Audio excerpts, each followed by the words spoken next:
को चला रहे हैं and this year we are celebrating 20 years of trusted care. One of the first corporate hospitals in Delhi, in South Delhi.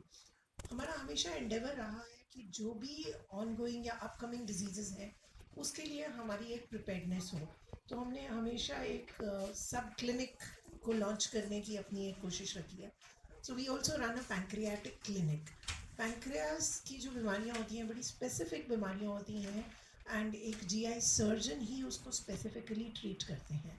Doctor Neeraj Chaudhary हमारे यहाँ senior director and HOD हैं of GI and GI oncology, which means he looks at the GI tract, the gastrointestinal tract, its cancers, its difficult infectious conditions and inflammations.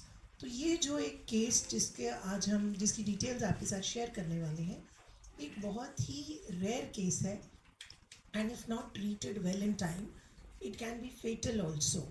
The case was managed very beautifully, the outcome was good and it is important कि जो भी कोई rare बीमारियां होती हैं जहाँ उसका सक्षम इलाज होता है वो जनरल कम्युनिटी को पता लगना चाहिए and that was the thought behind organizing this interaction with all of you.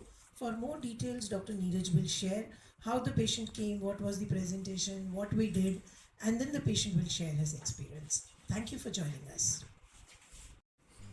And this is a rare case because of the nature of the disease. बहुत ही ख़तरनाक प्रॉब्लम होती है एक पेशेंट को acute necrotising pancreatitis. Acute pancreatitis के बारे में हम काफ़ी जानते हैं, यूजुअली अल्कोहल या फिर गॉल स्टोन्स की वजह से होती है. पर उसी के कुछ पेशेंट्स 1 to 9% पेशेंट्स में ऐसी सीवियर कंडीशन हो सकती है जिसमें पेनक्रियास का एक हिस्सा सड़ जाता है, इन्फेक्ट हो जाता है और इतना लाइफ थ्रेटनिंग हो सकता है, खाना पीना तो बंद हो ही जाता है, इतना लाइफ थ्रेटनिंग हो सकता है कि वो पूरी वेसल्स जो होती हैं वहाँ की इरोड कर सकता है, लाइफ थ्रेटनिंग ब्लीडिंग कर सकता है और पेशेंट की मॉर्टेलिटी होने के चांसेस बहुत ज़्यादा होते हैं. और वो लोकेशन पेनक्रियास का इतना डिफ़िकल्ट माना जाता है नॉर्मली बिकॉज वो सारी जो ब्लड वेसल्स होती हैं, हमारी जो मेन ब्लड वेसल्स हैं, आयोटा वीना कावा उसके पास होता है, सारी इंटेस्टाइन की जो ब्लड सप्लाई होती है उसके बिल्कुल पास होता है. तो एक क्रिटिकल एरिया होता है जिसके अंदर कोई भी इन्फेक्शन जहाँ अगर हो जाए तो वो बहुत ही खतरनाक रूप ले सकता है पेशेंट के लिए. तो ये पेशेंट ऐसे ही प्रेजेंट किए 2 महीने से 2.5 महीने से इनको खाना पीना बिल्कुल बंद हो गया, पेन होता रहता था कॉन्स्टेंटली, थोड़ा सा भी खाते थे तो पेन और ज़्यादा हो जाता था, ऑन एंड ऑफ फीवर होता रहता था, वेट लॉस सिग्निफिकेंट हो गया, approximately 10 to 12 kg with in 2 months. तो ये उस सिचुएशन में हमारे पास आए, हमने इनको सीटी स्कैन किया, देखा क्या प्रॉब्लम्स हैं, तो उसमें इनका पूरा हिस्सा वो सड़ा हुआ एक हमें मिला पेनक्रियाज में, गंदा. और साथ में ये भी पता पड़ा कि जो वहाँ की स्प्लिनिक वेन होती है जो तिल्ली को सप्लाई करती है वेन, वहाँ से जो ब्लड ड्रेन करती है, उसका एक हिस्सा भी ब्लॉक्ड था बिकॉज ऑफ द कलेक्शन. वो बहुत ही डेंजरस सिचुएशन होती है अगर हम उसको टालें या अवॉइड करें किसी भी कारण से.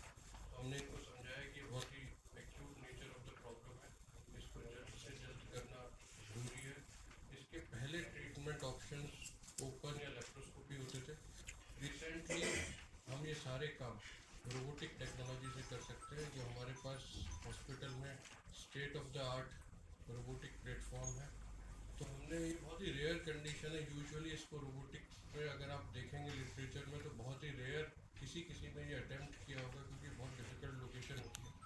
तो हमने इनको बिना कट लगाए छोटे छोटे कट से ही वो पूरा का पूरा ड्रेन कर दिया रोबोटिक से. पेशेंट को आईसीयू स्टे की भी खास ज़रूरत नहीं हुई. With in 5 days of the surgery patient बहुत था. यूजुअली अगर आप ओपन सर्जरी करते हैं तो वो कट ही इतना बड़ा होता है तो 3 हफ्ते तो उसको ठीक होने में कम से कम लग जाते हैं. हॉस्पिटल में भी कभी कभी 2-3 हफ्ते रहना पड़ता है. तो सिग्निफिकेंट हमने आईसीयू स्टे, हॉस्पिटल स्टे कम कर पाए और पेशेंट को उसका आप देख सकते हैं. He is 3 weeks and he is the patient. He is post 3 weeks of surgery and he is doing well with no complaints, with no cuts also, just small ports. तो ये हम इस प्रेस कॉन्फ्रेंस से आपको इस बताना चाहते हैं कि हम यहाँ फोर्टिस वसंत कुंज में ऑल टिपिकल सर्जरीज भी हम रोबोटिक प्लेटफॉर्म से हम अटेम्प्ट करके पूरा का पूरा सक्सेसफुली हम पेशेंट को ट्रीट कर रहे हैं. तो दैट इज़ द आइडिया कि हम मासेस तक ये पहुँचाएँ हैं जल्दी लोगों से स्पेशलिस्ट से मिले एंड ट्रीटमेंट अपना स्टार्ट करें। 10 to 12 kgs weight loss which is significant from 69 approximately to 57 within 2 months. हो चुका था इनका। हाँ, 2 महीने के अंदर बिकॉज कुछ खा ही नहीं पाते थे वो, जैसे ही खाते थे दर्द हो जाता तो उन्होंने खाना ही छोड़ दिया, क्योंकि इतना सिवियर पेन था, फीवर होता था, तो हर पेशेंट की कंडीशन बहुत ख़राब होती जा रही थी कंटिन्यूसली। अगर और डिले होते तो सीधा ही आईसी पहुँचते, तो ऐसी वाली सिचुएशन में थे। जो ये बच गए ये सही टाइम पे आके, तो that is the message we want. Sir जब आपके पास आए ये 2 से 2.5 महीने से इनको प्रॉब्लम चल रहा था, फीवर और पेन चल रहा था, और पेनक्रियाज की प्रॉब्लम्स जो होती हैं इसमें एक लॉन्ग टर्म प्रॉब्लम्स भी है। जैसे ये पहले से डायबिटिक है, अगर हम इसको नहीं करते हैं तो पेनक्रियाज और ज़्यादा सड़ के इनको लॉन्ग टर्म जो डायबिटीज़ भी बहुत ज़्यादा वर्सन हो सकती थी, जो अब प्रिवेंट की जाएगी, जो अब डायबिटीज़ की वर्सनिंग ख़त्म हो जाएगी। अब ये मिनिमम मेडिकेशन पे भी इनकी शुगर आज की भी कंट्रोल है, तो that is also benefit of doing minimally invasive. किस तरह के रोबोट हमारे पास state of the art Indian made robot है SSI प्लेटफॉर्म पे, and it is one of the best robots in India available at present, and it challenges all other robots, even Da Vinci in its superiority. Sir, because is he a diabetic patient? Yeah, he is a So, sir, diabetic patient के लिए same treatment दूसरा जो patient है, ये कितना ज़्यादा difficult है आपके लिए एक diabetic patient को deal करना rather than a common जो एक patient आता है किसी भी उससे? मेजर सर्जरी में, जैसे इन पेशेंट की मेजर सर्जरी थी, किसी भी पेशेंट में डायबिटीज़ एक मेजर कोमॉर्बिडिटी होती है, जिसकी वजह से पेशेंट को ऑपरेशन के दौरान या ऑपरेशन के बाद रिकवरी में प्रॉब्लम हो सकती है। जितनी हम मिनिमली इन्वेजिव सर्जरी करते हैं उस पेशेंट में, उतना ही हम उसको उन कॉम्प्लिकेशन, जैसे डायबिटिक पेशेंट को बहुत ज़्यादा रिस्क होते हैं during and after surgery cardiac problems होने की, इन्फेक्शन और ज़्यादा फैलने की, जो वूंड रिलेटेड कॉम्प्लिकेशन होते हैं, जो ओपन सर्जरी होती थी, बहुत बड़े कट लगते थे, उनमें इन्फेक्शन होने के। अब कट छोटे होते जा रहे हैं, कट हम बहुत कम करते हैं तो इन्फेक्शन का चांस 0 हो जाता है ऑलमोस्ट। तो he had no infection, ICU stay कुछ नहीं होगा। प्रॉब्लम्स जो डायबिटीज़ की होंगी, kidney related, cardiac problem, neurological problem, सब 0 हो गई हैं। तो ये फ़ायदा होता है, जितनी हम मिनिमली इन्वेजिव सर्जरी करें पेशेंट को उतना ही बेनिफिट है। So, what would be the reason behind? Very often we see these gallbladder stones and pancreatic diseases. तो ये कितना हो रहा है ये आजकल, and what would be the reason behind? I think one of the reasons is lifestyle and addictions. The major reason is the lifestyle. उसमें सबसे इम्पोर्टेंट आता है कि हम आजकल बिकॉज अल्कोहल बहुत ज़्यादा है, पेनक्रियाज का प्रॉब्लम उससे बहुत ज़्यादा होता Sir, है। even teetotalers are having the same. There are many causes. One of them is alcohol. Second is outside food is very frequently eaten, and that is one of the causes of pancreatitis also, and reason for gallstones also, because fatty food से बहुत commonly होता है ये सब चीज़ें। तो हमारा चलना फिरना, सारे के सारे लोग आजकल वेट उनका बढ़ता जा रहा है, तो वो सब कुछ लाइफस्टाइल रिलेटेड है, स्ट्रेस रिलेटेड इश्यूज है। तो पेनक्रियाज की प्रॉब्लम्स की 2 चीज़ें बहुत इंपॉर्टेंट होती हैं लाइफस्टाइल में, एक alcohol and outside food, fatty food. So, how can we prevent such diseases? I think prevention is basically हम अपने आप को कैसे मैनेज करते हैं डेली रूटीन में, क्या हम थोड़ी बहुत एक्सरसाइज करते हैं, अपने वेट पे कंट्रोल रखते हैं, बाहर का खाना किस तरह से हम कितना कम कर सकते हैं, कितना अवॉइड कर सकते हैं, healthy foods like vegetables, fruits कितना खाते हैं, क्योंकि उसमें एंटीऑक्सीडेंट्स होते हैं, ये सब खाना पीना हमें देखना पड़ेगा। थोड़ी एक्सरसाइज का रोल उन सब चीज़ों को, और एडिक्शंस जैसे smoking, alcohol should be 0 as far as possible.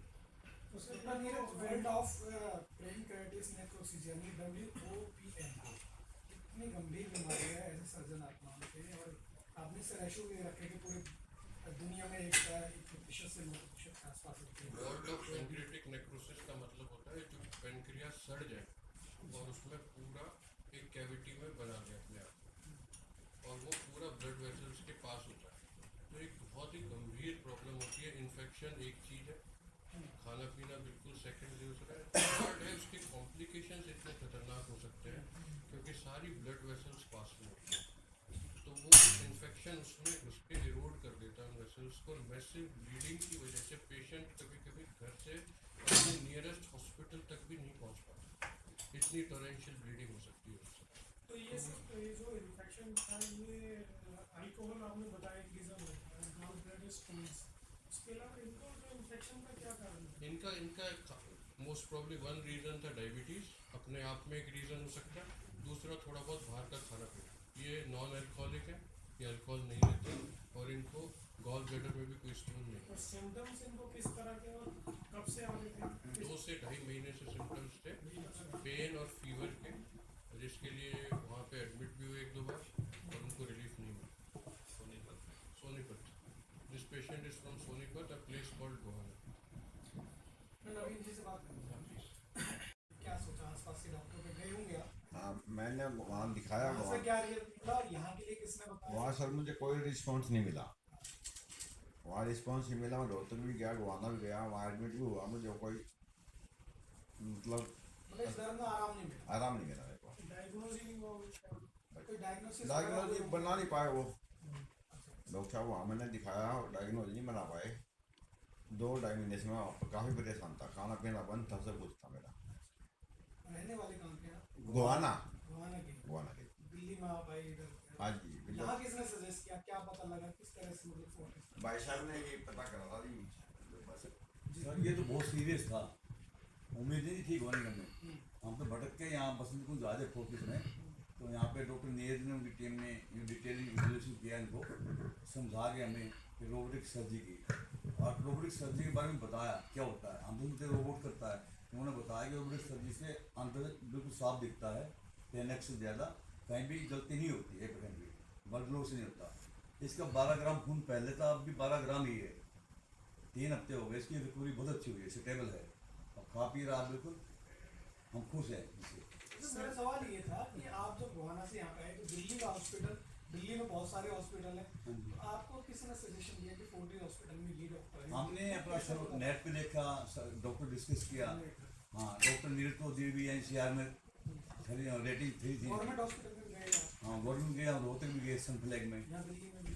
नहीं, हमने हरियाणा में दिखा था।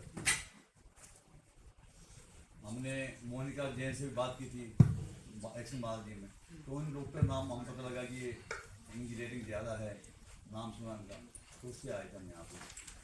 सर्जरी में सर? हम सर्जरी खुद सेटिस्फाई हैं, उन्होंने सर्जरी बाद में हमें वो जो गंद निकाल पूरा इकट्ठा हुआ था पेनक्रियाज के पास में, पेनक्रियाज जो सड़ गया था उसको, और वो पूरा का पूरा उस लोकेशन पे होता है, पूरी इंटेस्टाइन्स चिपक जाती हैं, क्योंकि जो भी इन्फ्लेमेशन हमारे शरीर में होता है ये हमारे बॉडी का रिस्पॉन्स होता है कि सब कुछ प्रोटेक्ट करने की करती है बॉडी हमारा ट्राई, तो सारा इंटेस्टाइन्स उस पर चिपक जाता है, उसको पहले रिलीज़ करना होता है, उन सारे ब्लड वेसल्स जो आसपास के उनको बचाना होता है, फिर हमें केयरफुली उसी जगह इंसेशन देना होता है ताकि हम किसी और चीज़ को डैमेज ना करें।